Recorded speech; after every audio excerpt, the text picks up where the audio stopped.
I hope I'm audible and visible. So let's move ahead. I hope आपका दिन अच्छा होगा. Okay. So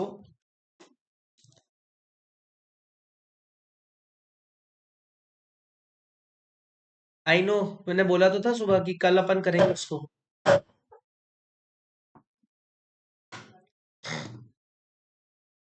Ah, just a moment. Just a moment. Please.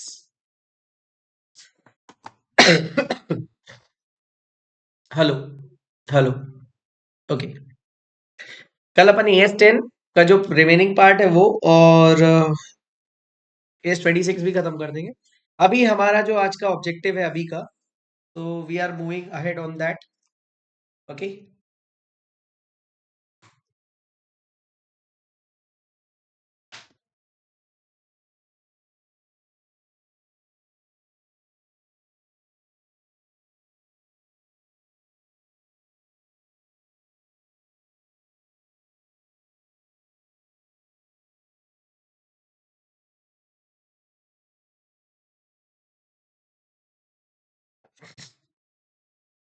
Accounting standard number 24,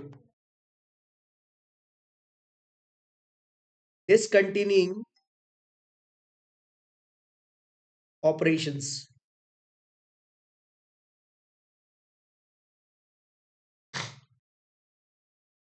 Accounting standard number 28, discontinuing operations.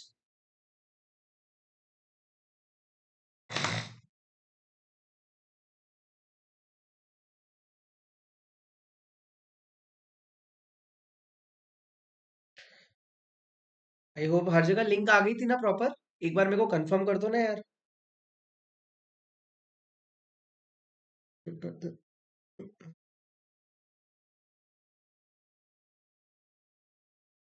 Done.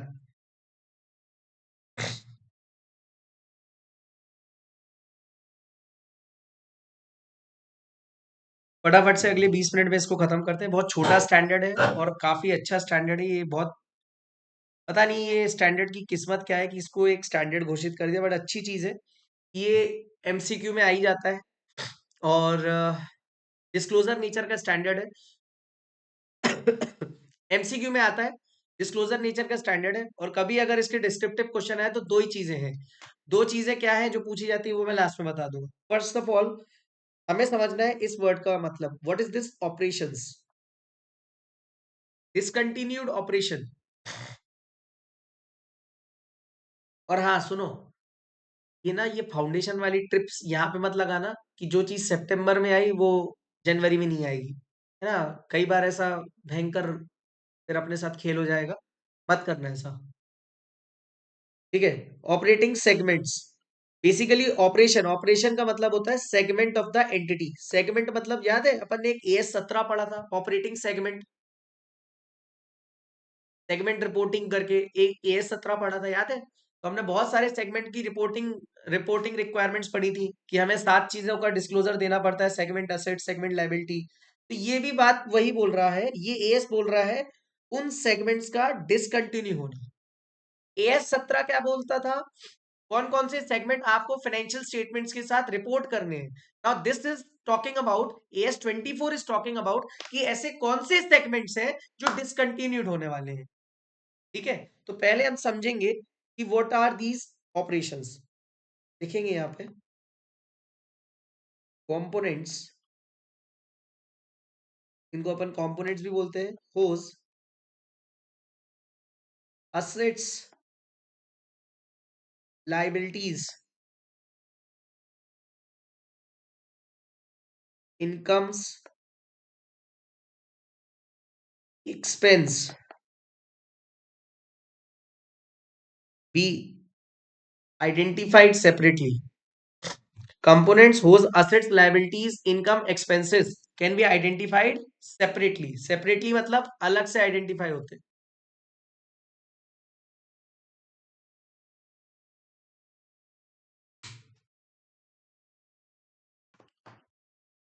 लिखा.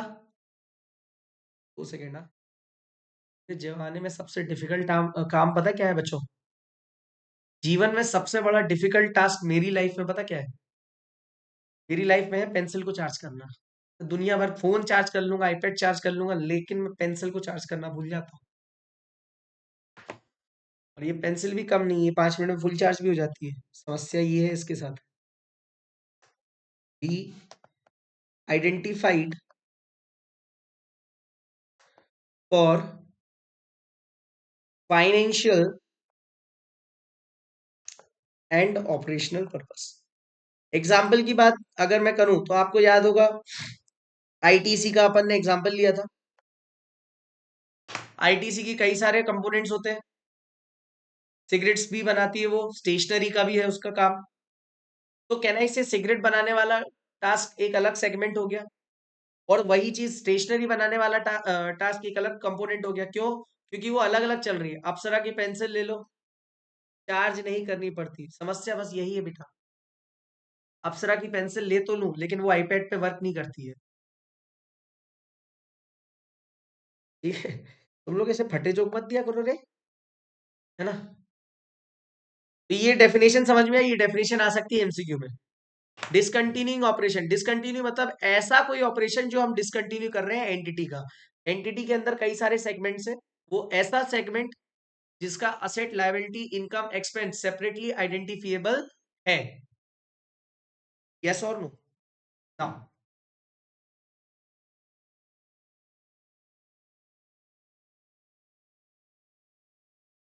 ये समझ में आया? इसमें कोई डाउट हो तो पूछ लो। बहुत सिंपल स्टैंडर्ड है ये। आगे बढ़ते हैं। Discontinuing operation is a component. ये डेफिनेशन काय की थी? ये ऑपरेशंस की डेफिनेशन थी। अब मैं डिसकंटिन्यूइंग ऑपरेशन के बारे में बता रहा हूँ। Discontinuing operation is a component of enterprise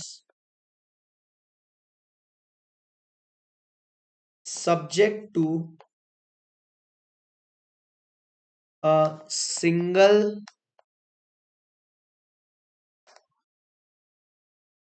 plan to dispose, अरे आराम से खोल दो उसको, dispose of substantially in its entire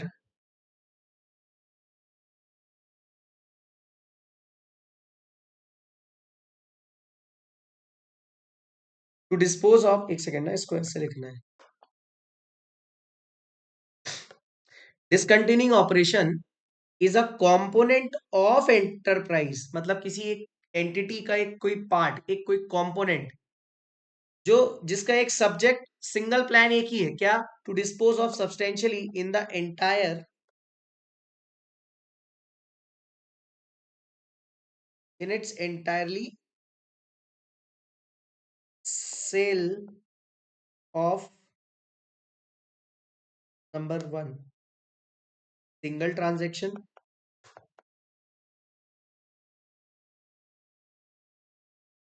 B sell in parts,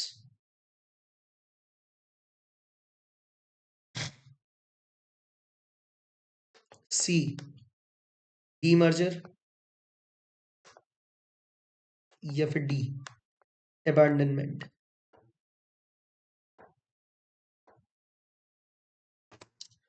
तो डिसकंटिन्यू ऑपरेशन कैसे हो सकता है? क्या होता है पहले तो समझ लो। या तो किसी सिंगल ट्रांजैक्शन के थ्रू, या पार्ट्स में, या फिर डीमर्जर कर देना, मतलब कुछ पार्ट ऑफ द बिजनेस को सेल कर देना, या फिर अमेंडमेंट, उस सेगमेंट को कंप्लीटली क्लोज कर देना। सेल भी नहीं करना, कंप्लीटली क्लोज कर देना। इन सबको हम बोलते हैं डिसकंटिन्यूइंग ऑपरेशन। ये बात समझ में आई? डेफिनेशन में कोई दिक्कत? जल्दी, अनुष्का, आयुषी, दिव्यांशी, विदित, झलक, रजत, हर्षल, एवरीवन, फटाफट से। ओके, तो डेफिनेशन क्लियर है?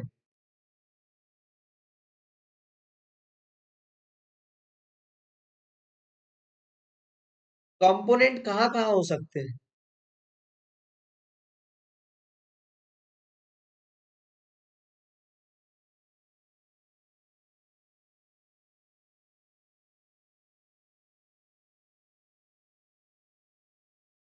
ये जो लाइन लिखी ना मैंने,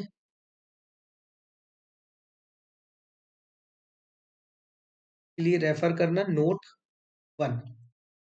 नीचे लिख रहा हूं मैं note 1। It can be department, branch, segment, subsidiary of unit of above. Theory questions आ सकते हैं बेटा, या एमसीक्यू। मैंने आपको स्टार्टिंग में ही बता दिया, थियरी क्वेश्चन या फिर एमसीक्यू। ठीक है, तो फटाफट से अपन इसमें देख लेते हैं।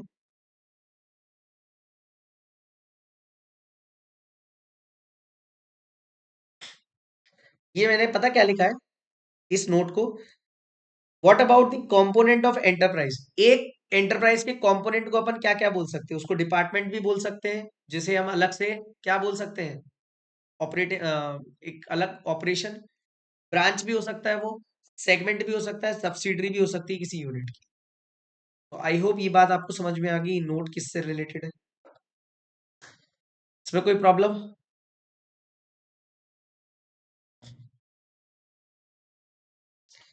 ये अबेंडनमेंट, अबेंडनमेंट मतलब देखो, या तो हम डिसकंटिन्यूइंग ऑपरेशन कब कहलाएगा, या एंटरप्राइज का प्लान क्या है, सिंगल प्लान है सेल करने का। सेल क्या करोगे, या तो भाई सिंगल ट्रांजैक्शन से ही कोई यूनिट सेल कर दिया आपने, तो उस ऑपरेटिंग सेगमेंट को सेल कर दिया, तो वो डिसकंटिन्यूइंग ऑपरेशन हो गया।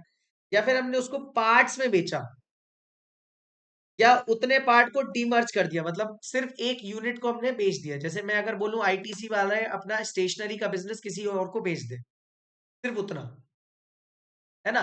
और या फिर मैं बोल दूं अबेंडनमेंट, अबेंडनमेंट का मतलब कैंसिल कर दिया, बेचा नहीं किसी को, डिसकंटिन्यू कर दिया, बंद कर दिया।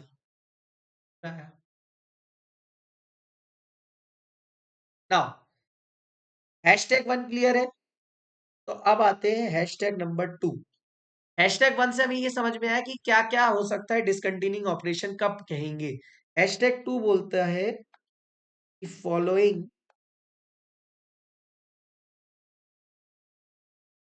Are not discontinuing operations, following are not discontinuing operations. Number 1, gradual phasing out of particular line or line of service। बेटा अपलोडेड है, एटीवी देखा तो करो कम से कम, PS20 का वीडियो अपलोडेड है, पूरा वीडियो अपलोड है उसका। ठीक है sir, what is this gradual phasing out of particular line of service? भाई जैसे कि अगर मैं बात करूं टेलीकॉम इंडस्ट्री में, आज से कई साल पहले लोग वो वाला नॉर्मल फोन बेचते थे। अब आज की डेट में क्या हो गए, स्मार्टफोन। नॉर्मल फोन के लिए नॉर्मल फोन बेचते थे।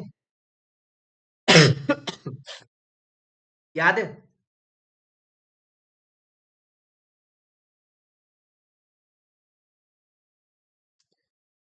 हाँ, नोकिया 1200। उसके पहले भी एक वो आता था बड़ा सा घंटा, ऐसा मतलब घंटे जैसा बड़ा सा एक फोन आता था ना, वो जिसको क्या लैंडलाइन बोलते हैं अपन।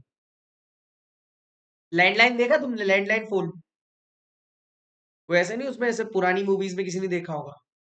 तो आपको बताऊं, जैसे जो कंपनीज वो लैंडलाइन के, हाँ कई लोगों के घर में आज भी हो, नहीं बेटा ब्लैकबेरी नहीं बोल रहा हूँ, ब्लैकबेरी ने मोबाइल बनाया, मैं बोल रहा हूँ वो जो लैंडलाइन से डब्बा जैसा आता था, उसमें पहले नंबर टाइप करने पड़ते थे, एक डायरी, लोग ना डायरी रखते थे अपने घर पे, डायरी में नंबर रखे होते थे।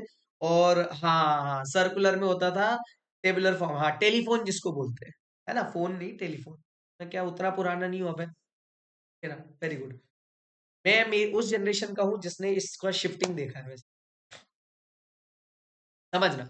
तो टेलीफोन, अब मान लो भारती मित्तल साहब पहले टेलीकॉम सेक्टर में आने से पहले टेलीफोन भी बेचते थे, लेकिन उन्होंने देखा कि आगे जाके तो सिम का बिजनेस चलेगा, क्योंकि आगे जाके मोबाइल बिकेंगे। तो उन्होंने एयरटेल की लाइन जो बिछाते थे ना, वो वायर ब्लैक कलर की एक वायर आती थी जो हर टेलीफोन में कनेक्ट होती थी, वो लाइन के बाद उन्होंने वो डब्बा बेचना चालू किया था, वो डब्बा बेचना बंद कर दिया। और डब्बा बेचने बंद करने के बाद उन्होंने क्या किया, सिम बनाना चालू कर दिया। क्यों किया? क्योंकि उन्होंने देख लिया था कि आगे जाके लोग मोबाइल यूज करेंगे, और मोबाइल किसी भी कंपनी का हो, एक सबसे इंपॉर्टेंट चाहिए नेटवर्क के लिए सिम की जरूरत पड़ेगी। तो उन्होंने क्या किया, gradual phasing out of a particular line, मतलब उन्होंने टेलीफोन बनाना बंद किया, तो इसका मतलब ये थोड़ी है कि उन्होंने डिसकंटिन्यू कर दिया ऑपरेशन, वो अभी भी आज भी एक तरह से वही टाइप की सर्विस दे रहे हैं। समझ में आया? आज की डेट का एक लेटेस्ट एग्जांपल बताओ, जो आप सब यूज करते हो आज की डेट में। चलो एक बार बताता हूँ, पहले ये सेकंड पॉइंट लिख लो। शिफ्टिंग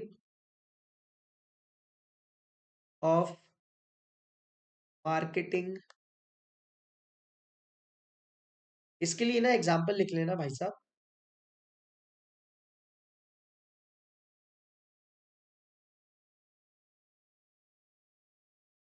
सिर्फ Netflix is the example, don't use Amazon और हॉटस्टार, ठीक है? क्यों नेटफ्लिक्स बोला उसका रीजन बताता हूँ थोड़ी देर।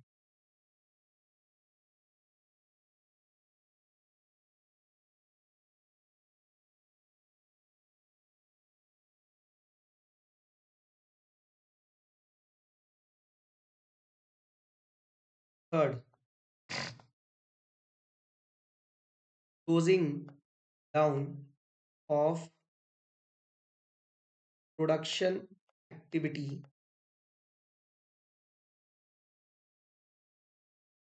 to enhance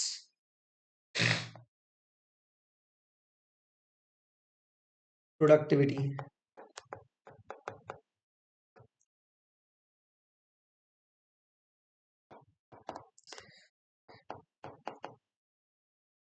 disposing of subsidiary in, हाँ, अभय को बिल्कुल सही एग्जाम्पल याद है, सेम लाइन ऑफ बिजनेस। कभी कभार उनको पेपर और स्विंग मारना होगा ना, तो वो यही क्वेश्चन पूछ देंगे। Please explain as per accounting standard four circumstances which are not considered as discontinuing operations. ये चार सर्कमस्टेंसेस है। पहला वाला मैंने नेटफ्लिक्स इसलिए लिखा, नेटफ्लिक्स ना 2011-12 तक सिर्फ सीडियां रेंट पे देता था। समझ में आया? रेंट पे देता था। आज जैसे वो रेंट पे पिक्चरें चलाता है ना, सब्सक्रिप्शन की बेसिस पे, ऐप के थ्रू, एक जमाने में वो सबसे बड़ा सीडी सेलर तो नहीं बोलूंगा, बट सीडी को रेंट पे चढ़ाना। अमेरिका में ऐसा कंसेप्ट था कि जैसे मान लो आपको कोई पिक्चर देखनी है, तो आप उनके यहाँ पे जाओ, आप सीडी लो, सीडी का सीडी रेंट पे लेके आओ, और जैसे ही आप रेंट पे लेके आओगे, तो आप सीडी घर पे यूज कर रहे हो, और आपको उसका कुछ डिपॉजिट जमा करना पड़ता है। मान लो आपसे जो भी अमाउंट लिया, उसमें से कुछ कमीशन इन्होंने काटा रेंटल चार्जेस के नाम पे, और बाकी का डिपॉजिट रिफंड कर दिया। तो आपको थिएटर जाने की जरूरत भी नहीं पड़ी, और आपको अच्छी क्वालिटी में पिक्चर देखने को भी मिल गई। समझ में आया? तो ये ऐसा अमेरिका में होता था। इंडिया में तो ऐसा बिजनेस चलेगा ही नहीं बेटा। इंडिया में तो पिक्चर जिस दिन रिलीज होती है उसी दिन उसका प्रिंट भी आ जाता है। हाँ, ऐसा इंडिया में चलेगा ही नहीं। इंडिया में बेटा कभी भी ओरिजिनल सीडीज नहीं बिकी है, वीसीआर होता है, और वो वीएसआर नहीं, वीसीआर होता था वैसे ही, लेकिन वो वीसीआर प्लेयर कहते थे उसको, बड़ी सी कैसेट होती थी ना। लेकिन वो सब, उसको एक्चुअल में किसी ने चलाया ना, तो वो नेटफ्लिक्स था। हाँ, ठीक है, तो ये ग्रेजुअल फेजिंग आउट वाला समझ में आ गया। शिफ्टिंग ऑफ मार्केटिंग और प्रोडक्शन एक्टिविटीज, एक जगह से दूसरी जगह अगर आपने शिफ्टिंग कर दिया, तो उसको अपन डिसकंटिन्यूइंग ऑपरेशन नहीं बोलेंगे। आपने क्लोज डाउन कर दिया प्रोडक्शन एक्टिविटीज को just to enhance the productivity, आपने प्रोडक्ट पे फोकस करना ज्यादा किया, मतलब उस प्रोडक्ट को आज भी आप बेच रहे हो, बस आपने उसका प्रोडक्शन बंद कर दिया, तो इसका मतलब ये नहीं आपने डिसकंटिन्यू कर दिया operation. Disposing of subsidiary in the same line of business, same line of business में कोई सब्सिडरी थी उसको डिस्पोज ऑफ कर दिया। आया समझ में? ये एएस का उठावना 10 मिनट में एएस खत्म हो जाएगा। हैशटैग 2 में कोई डाउट से बेटा पूछ लो, 1 में 2 में।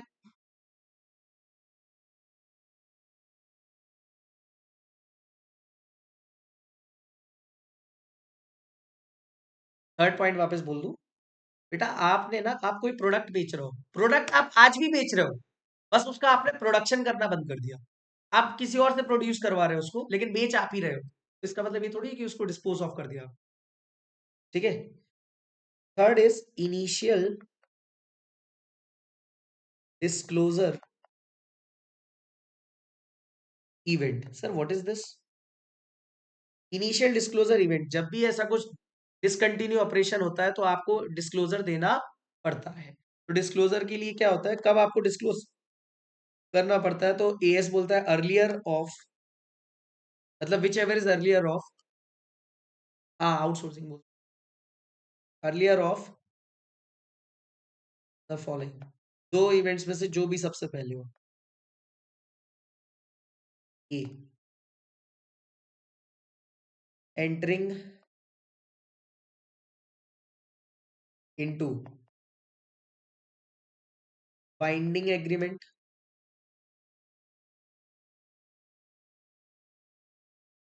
To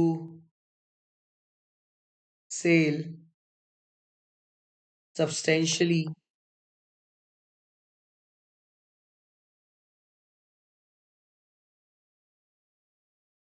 all assets.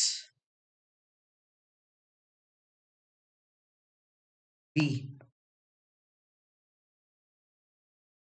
resolution of discontinuance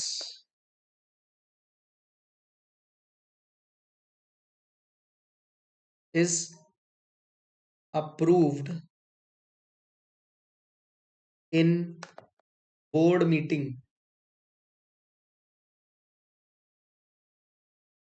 and announced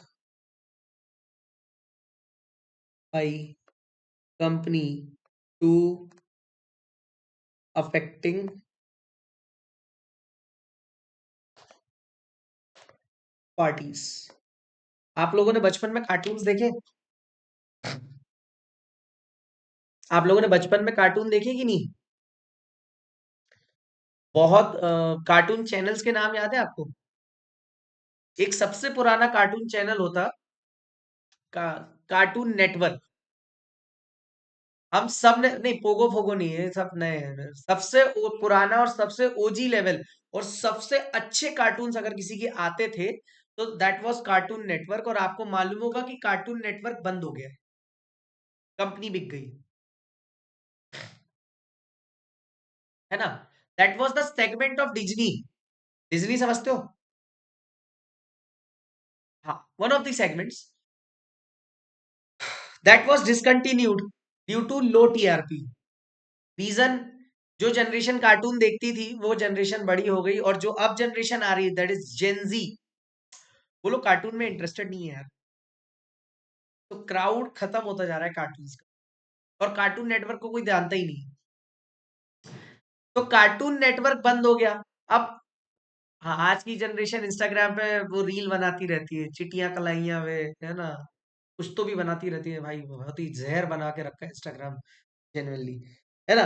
तो कार्टून नेटवर्क का जो बोर्ड बोर्ड मीटिंग, मतलब कौन बोर्ड मीटिंग में कौन होगा? डिज्नी वाले। तो डिज्नी वालों ने क्या किया, कार्टून नेटवर्क को बंद करने का एक डिसीजन लिया था। ठीक है। तो resolution of discontinuance is approved in the board meeting and announced by company to affecting parties। affecting party कौन थी? Cartoon network. और बोर्ड मीटिंग में कौन था? Disney. Is that clear? Hello, ये वाली ये लाइन समझ में नहीं आती कई बच्चों को, मुझे समझ में नहीं आती क्यों नहीं आती। या फिर आपने किसी से बाइंडिंग एग्रीमेंट कर लिया to sell substantially all the assets of the segment या ऑपरेशन, यस और नो।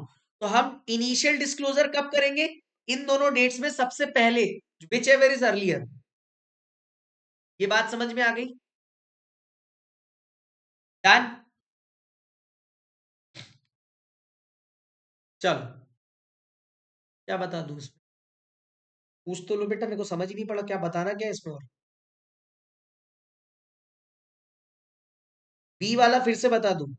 चलो मैं बताता हूँ, मैं बता देता हूँ बेटा वापस से, डोंट वरी। हाँ, बी वाले पार्ट में #3 फिर से बता दो। चलो देखो, हमने पढ़ा इस एएस में कि सबसे पहले क्या होता है, डिसकंटिन्यूइंग ऑपरेशन क्या होता है। डिसकंटिन्यूइंग ऑपरेशन क्या होता है? या तो हम सब्सटेंशियली एक ट्रांजैक्शन के अंदर अंदर पूरा ऑपरेशन ही बेच दें, या फिर हम उसको पार्ट्स में बेच रहे हैं, या फिर हमने डीमर्जर कर दिया, या फिर हमने सेल नहीं किया लेकिन अबैंडनमेंट कर दिया, मतलब उसको बंद भी कर दिया, कंप्लीट वाइप ऑफ कर दिया। समझ में आया? ठीक है।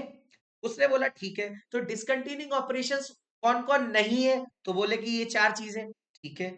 अच्छा, जब डिसकंटिन्यूइंग ऑपरेशन होगा, मतलब कोई भी एंटिटी के अंदर कोई ऑपरेशन को आप डिसकंटिन्यू जब कर रहे हो, तो हम उसका डिस्क्लोजर कब देंगे, मतलब इनिशियल डिस्क्लोजर कब दिया जाएगा उसका? तो एएस बोलता है इन दोनों डेट्स में से पहले, जो सबसे पहले इवेंट हुआ है। पहला बोलता है entering into binding agreement to sell substantially all assets, या तो जिस दिन आपने एग्रीमेंट साइन कर दिया वो, या फिर आपने बोर्ड रेजोल्यूशन लिया टू डिसकंटिन्यूइंग दी ऑपरेशन और इन्फॉर्म कर दिया अफेक्टिंग पार्टीज को, या तो ये date, whichever is earlier. मैंने इसमें एग्जांपल दिया था कि बोर्ड मीटिंग किसने करी? डिज्नी वालों ने, टू डिसकंटिन्यू कार्टून नेटवर्क। क्यों? क्योंकि कार्टून नेटवर्क की टीआरपी कम थी, टीवी पे आता था ना टीआरपी कम, और आजकल तो लोग टीवी देखना ही बंद कर दिए। आई होप ये समझ में आ गया। अगर ये समझ में आ गया तो 90% एएस खत्म हो गया। बस एक लास्ट क्वेश्चन अपना बचा है, दैट इज #4, और इसमें है what is to be disclosed. अब ये तो बता दो डिस्क्लोज क्या क्या करना है। हाँ, चिंटू सा एएस है, बहुत प्यारा एएस है। सबसे पहले आपको बताना पड़ेगा इनिशियल डिस्क्लोजर इवेंट। ये कहा हमने पढ़ा? #3 में। समझ में आ गया पहला पॉइंट। सेकेंड पॉइंट, जो सेकेंड पॉइंट में लिखना geographical locations of the operations. Geographical locations of the operations मतलब कहाँ कहाँ उसके ऑफिसेस थे, उन सभी की ज्योग्राफिकल लोकेशंस की, भाई ये वाला प्लांट बंद हो रहा है, ये ऑफिस बंद हो रहा है, ये फलाना ऑफिस बंद हो रहा है। समझ में आ रहा है?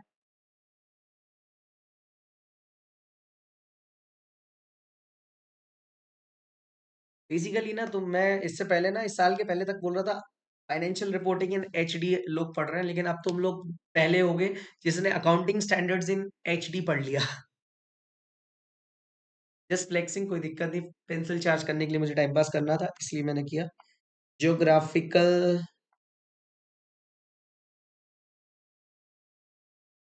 Locations of the operations. पहले से आदत डाल ली हमने। पहले से आदत डालनी मतलब कौन सी वाली? अच्छा, अकाउंटिंग स्टैंडर्ड्स को एचडी स्टाइल में पढ़ने की, वाह यार। Details of assets slash liability, ये समझ में आ जाएगा, असेट्स स्लैश लायबिलिटी। बिल्कुल बेटा, फाइनल में इंडेस, जब भी आपका फाइनल में एफआर पढ़ने का मन हो आप आ जाना, एचडी वही मिलेगा आपको। Relating to discontinuing operations. अब देखो, सबसे पहला ध्यान से समझना, लोगों को ना ये आंसर याद।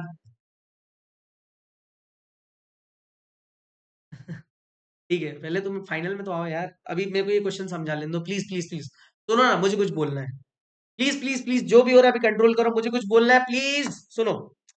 ये क्वेश्चन ना लोग भूल जाते हैं कि क्या क्या डिस्क्लोज करना है। तो देखो, सबसे पहले आपने ये देखा ना इनिशियल डिस्क्लोजर इवेंट, वो डिस्क्लोज करना है। फिर जो ऑपरेशंस बंद हुए तो उसका ज्योग्राफिकल ऑपरेशंस, फिर उस ऑपरेशन के एसेट्स और लायबिलिटीज की भी डिटेल देनी पड़ेगी। ठीक है, फिर income slash expenses of discontinuing operation आपको डिस्क्लोज करने पड़ेंगे एज पर एस 24। उसके बाद pre tax profits of discontinuing operation, इसका प्री टैक्स प्रॉफिट भी बताना पड़ेगा। ठीक है, lastly period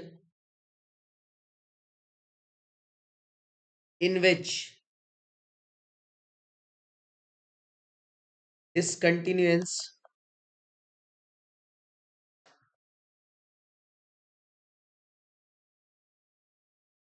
will get complete, इस पीरियड में डिसकंटिन्यूंस कंप्लीट हो जाएगी। Is that clear? बस इतने डिस्क्लोजर, कितने, 1 2 3 4 5 6, 6 डिस्क्लोजर देने हैं बेटा। इसकी रिलेटेड पार्टी कैसे होगी? ये तो खुद ही एक कंपनी है जिसमें से एक छोटा सा पार्ट ऑपरेशन वो डिसकंटिन्यू हो रहा है। रिलेटेड पार्टी तो किसी कंपनी की होगी ना। ओ यस, क्या क्या? Initial disclosure event, geographical locations of the operation, details of assets and liabilities relating to operation, income expenditures of the discontinuing operations, pre-tax profits and period in which discontinuance will get completed। मैं आपको बताऊं, अगर descriptive कोई question आएगा ना, तो must do question में एक तो ये हैशटैग 4 टिक कर लो, और इसके बाद ये हैशटैग 1, यही आते हैं एग्जाम में इस एएस से। वो पूछ लेते हैं what do you mean by the discontinuing operation, तो आपको ये हैशटैग 1 लिखना है। ठीक है, और वो आपसे पूछ ले what are the disclosure requirements of AS 24 discontinuing operation, तो आपको ये 7 पॉइंट्स लिखने हैं। बोलो, लिख पाओगे? यस और नो एवरीवन? जल्दी बोलो जल्दी। कितने मार्क्स तक का आ सकता है? 2 से लेके 5 नंबर तक का ये एएस है, लेकिन ये बहुत प्यारा छोटू सा एएस है ना। आई थिंक ये एएस में अब कोई डाउट नहीं होगा आपको। तो इसी के साथ हमारा अकाउंटिंग स्टैंडर्ड नंबर 24 हुआ समाप्त।